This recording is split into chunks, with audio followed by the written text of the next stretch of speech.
আসসালামু আলাইকুম রহমতুল্লাহি ওবারাকাতুহু। সম্মানিত দর্শক, আল্লামা মুফতি শহীদুল্লাহ বাহাদুর সাহেব প্রচলিত তাবলিগ এবং ইলিয়াস মেওয়াতুবির স্বপ্নে পাওয়া তাবলিগ নিয়ে এবং আশরাফ আলী থানভী সম্পর্কে কি বলে দেখতে হলে এবং বুঝতে হলে এই ভিডিওটি দেখতে থাকুন।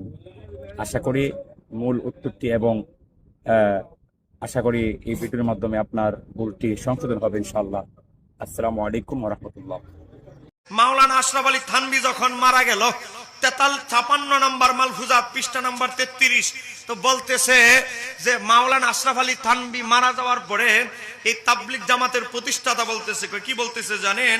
বলতেছে হযরত থানভী রহমাতুল্লাহ আলাইহি বহুত বড় কাজ করিয়া গিয়েছেন, আমার অন্তর চায়। ইলিয়াস মাওয়াতি তাবলিগের প্রতিষ্ঠাতা, সে বলতেছে আমার অন্তর চায় তালিম হইবে তাহার। আমি যদি ভুল করি, মাওলানা ফরিদি সাহেব আছেন, তা আমার অন্তর চায় তালিম হইবে তাহার, মানে আশরাফ আলী থানভীর তালিম হবে, শিক্ষা হবে। তাবলিগ জামাতি যে চালু আমি করলাম, এটার আমার উদ্দেশ্য হলো তালিম, দর্শন শিক্ষা দেওয়ার উদ্দেশ্য হবে, তালিম মতাদর্শ প্রচার হবে মাওলানা থানভীর। আর কি বলতেছে, তাবলিগের তরিকা হইবে আমার, পদ্ধতিটা আমার, প্রচার হবে থানভী সাহেবের। তো থানভী সাহেবের আকীদা কি? যে হিফজুল ইমানের মধ্যে লিখেছে আমার নবীর জ্ঞান, আমার নবীর যে এলমে গায়েবের জ্ঞান, এই জ্ঞান নাকি গরু, গাধা, চতুষ্পদ জন্তু, পাগল তাদের মতো নাকি। জোরে কন্যা নাউজুবিল্লাহ।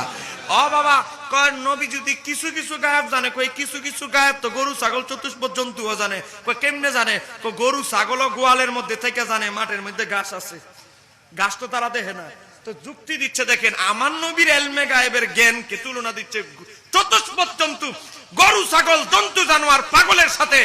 এই থানভী সাহেবের মতাদর্শ যারা প্রচার করতে চায়, তাদের সাথে আমাদের কোনো সম্পর্ক থাকতে পারে?